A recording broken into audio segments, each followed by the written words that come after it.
BNP নেতা ইশরাক হোসেনকে mayor পদে শপথ পড়ানো হচ্ছে না, এজন্য সচিবালয় অভিমুখে লং মার্চ করেছেন নেতাকর্মী সহ তার সমর্থকরা। ইশরাককে দ্রুত মেয়র পদে বসানোর দাবি জানিয়েছেন তারা। সকালে ঘণ্টাখানেক নগর ভবনের সামনে রাস্তা অবরোধের পর লং মার্চ নিয়ে সচিবালয় এলাকা প্রদক্ষিণ করে আন্দোলনকারীরা। স্টে সেফের ডাবল লেয়ার প্রোটেকশনই পিরিয়ডের হেভি ফ্লোর দিনগুলোতে আমাকে রাখে নিরাপদে। Stay safe. গেল কয়েকদিনের মতো শনিবার সকালেও গুলিস্তানের নগর ভবনের সামনে অবরোধে বসে ঢাকা দক্ষিণ এলাকার বিএনপি ও এর অঙ্গ সংগঠনের নেতাকর্মী সমর্থকরা। নির্বাচনের ট্রাইব্যুনালের আদেশ অনুসারে বিএনপি নেতা ইশরাক হোসেনকে ঢাকা দক্ষিণ সিটি কর্পোরেশনের মেয়র পদে শপথের ব্যবস্থা করার দাবি জানান আন্দোলনকারীরা। সকাল 10টা থেকে ঘণ্টাখানেক বঙ্গবাজার থেকে গুলিস্তানের সড়কটি অবরোধ করে রাখেন তারা। এ সময় দ্রুত সরকারের পক্ষ থেকে পদক্ষেপের দাবিতে স্লোগান দেওয়া হয়। যতদিন পর্যন্ত মেয়র ইশরাকের হাতে ক্ষমতা বুঝিয়ে না দেওয়া হবে এবং তাকে শপথ গ্রহণ না করা হবে, ততদিন আমরা ঢাকাবাসী মেয়র ইশরাকের পক্ষে রাজপথে আছি। গেজেট পাস হওয়ার পরও তাকে শপথ করতে দিচ্ছে না।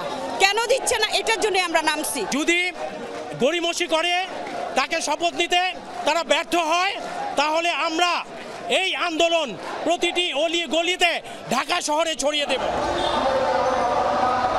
এরপর শুরু হয় সচিবালয় অভিমুখে লং মার্চ। তবে পুলিশের পরামর্শে সেদিকে না গিয়ে 0 পয়েন্ট থেকে পল্টন মোড় হয়ে প্রেস ক্লাবে যান আন্দোলনকারীরা। প্রতীকী লং মার্চ নিয়ে ফের নগর ভবনের সামনে যান ইশরাকের কর্মীরা।